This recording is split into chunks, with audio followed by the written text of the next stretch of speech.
They left without closure, and life answered in a language they could never escape. No goodbye, no explanation, just silence. But silence has a way of becoming karma's loudest witness. Have you ever been abandoned by someone who once promised they would never leave? Not with honesty, not with truth, not even with a final conversation worthy of what you shared. Just absence. One day they were part of your mornings, part of your dreams, part of the quiet corners of your heart, and then suddenly they became a ghost carrying pieces of your soul with them. And what hurts most is not always the leaving, it is the unfinished ending. The questions that never sleep, the words you never got to say, the nights your mind replayed every moment, searching for meaning in a silence that gave you nothing. But here is what life teaches, in its mysterious and almost frightening wisdom. Unfinished endings are never truly unfinished.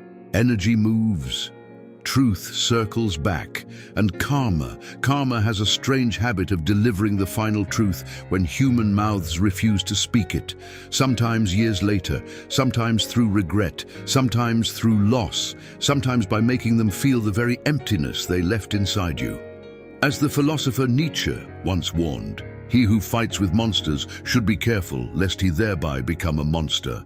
And often, in hurting others carelessly, people create shadows that quietly follow them.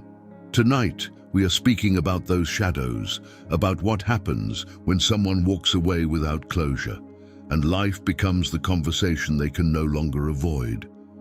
Because some goodbyes are never spoken, they are lived. Part 1. The Wound of Unfinished Endings. Imagine reading a beautiful book, only for the last pages to be ripped out. That is what no closure feels like. Your heart keeps turning invisible pages, desperate to know what happened, desperate to understand why love changed shape, desperate to find one sentence that makes the suffering make sense. But there is no sentence, only silence. And silence is cruel because it invites imagination to become torture. You begin blaming yourself. Maybe you were too much. Maybe you were not enough. Maybe if you had said one thing differently, loved harder, stayed softer, fought less, maybe they would have remained. But this is where wisdom quietly enters. Not every unanswered question is your burden to carry. Carl Jung wrote, "Until you make the unconscious conscious, it will direct your life and you will call it fate." Many people do not leave because you were unworthy. They leave because they are unconscious, running from their own fears, wounds, selfishness, confusion, or emotional immaturity. And instead of facing truth, they disappear. Like modern people who change their profile picture, mute notifications, distract themselves with endless scrolling, new relationships, louder rooms, trying to outrun what their conscience whispers in quiet moments. But buried truth is like fire under ash. It waits. One day, something reminds them of you, a song, a scent, a lonely night, a heartbreak that mirrors what they caused, and suddenly what they escaped begins visiting them. That is karma's first movement, making them feel what they refuse to understand, not because the universe is cruel, but because truth always asks to be felt. Part 2. When absence becomes their mirror. There is something deeply unsettling about finally becoming haunted by your own choices. At first, the one who left often appears untouched. Their life seems to continue. They laugh in photographs. They post beautiful moments online. They seem lighter, almost as if leaving you cost them nothing, and that image can wound you in ways words cannot describe. You wonder if your pain mattered. You wonder if what you shared was real. You wonder if hearts can truly be broken on one side while the other walks away untouched. But appearances are often theater, and life is patient. Marcus Aurelius wrote, "The soul becomes dyed with the color of its thoughts." What does that mean? It means no one escapes themselves. Not truly. A person may run from difficult conversations, avoid accountability, bury guilt beneath distractions, and numb regret with temporary pleasures. But eventually, they must sit alone with their own mind. And that is where karma quietly enters the room, not dramatically, not loudly, but like rain slowly carving stone. Imagine someone who carelessly discarded genuine love. At first, freedom feels intoxicating, no responsibility, no emotional weight, no difficult honesty required. But then life begins teaching. They meet people who treat them casually. They experience betrayal where they expected loyalty. They offer sincerity and receive indifference. They finally taste the loneliness they once served to someone else. And suddenly, your silence becomes louder in their memory. They begin remembering the softness they abandoned, the patience they took for granted, the rare heart that loved them honestly, like a man who leaves a quiet home chasing bright city lights, only to discover noise is not warmth and excitement is not peace.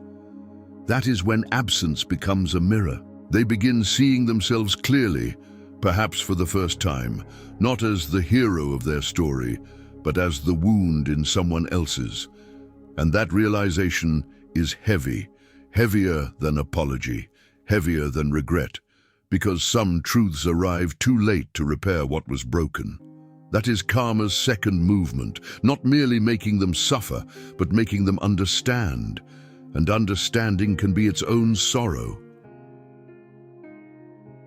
Part 3. The final truth cannot be escaped. Most people think karma is lightning, instant, dramatic, visible. But often karma is slower than that. It is quieter, deeper, more precise. It waits until the noise fades, until the parties end, until new faces lose their novelty, until ambition, pleasure, ego, and distraction stop numbing what lives underneath. Then truth arrives, usually in ordinary moments, a midnight silence, a conversation that unexpectedly mentions loyalty, seeing someone else cherish the kind of love they once discarded, growing older and realizing genuine connection is rare, painfully rare, and suddenly memory becomes a courtroom.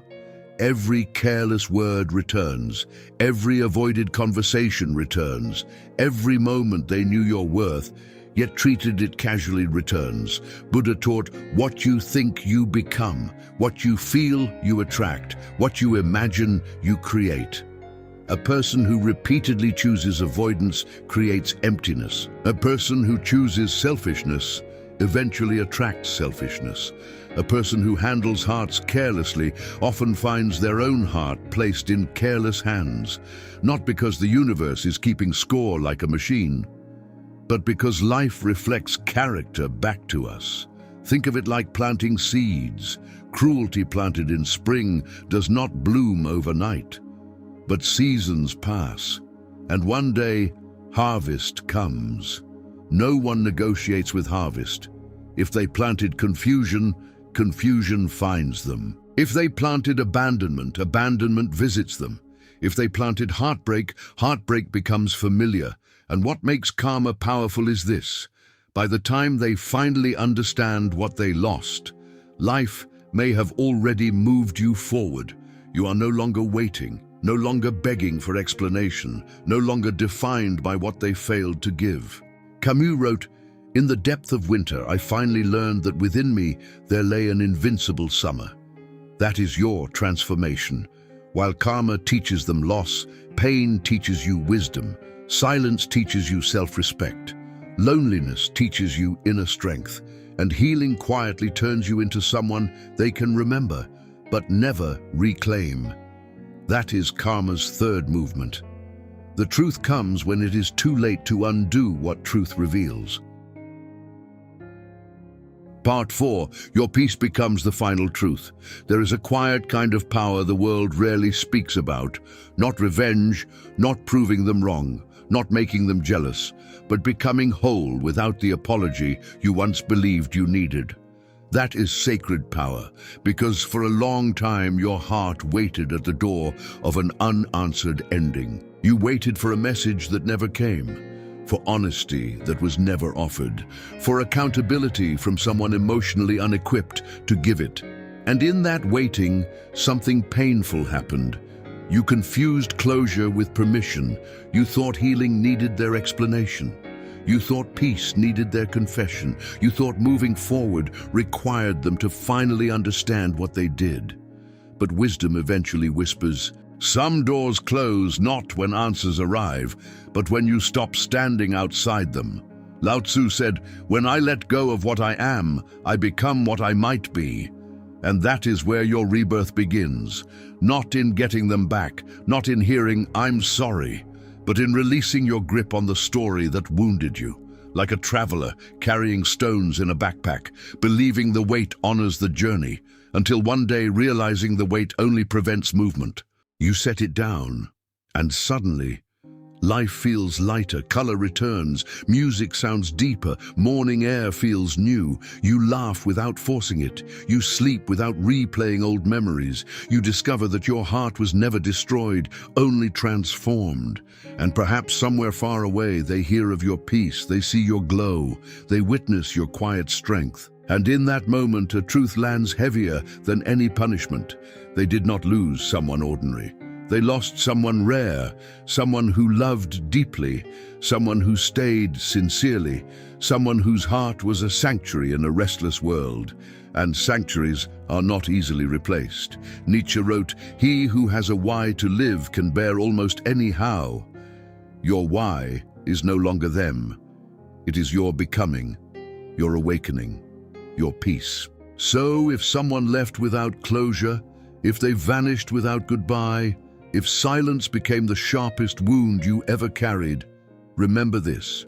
Life keeps records deeper than memory. Truth returns in ways human hands cannot control. And karma's final truth is often beautifully simple. The one they wounded became radiant, while the one who wounded must live with the shadow of what they lost. That is not revenge, that is balance, that is life, that is truth. If this message found you in a season of unanswered endings, carry this truth with you. Not every unfinished goodbye is meant to be chased. Some are meant to become the fire that forges your soul. And perhaps the greatest closure is becoming someone untouched by what once broke you. If this spoke to your heart, stay for the next journey, because some truths arrive exactly when the soul is ready to hear them.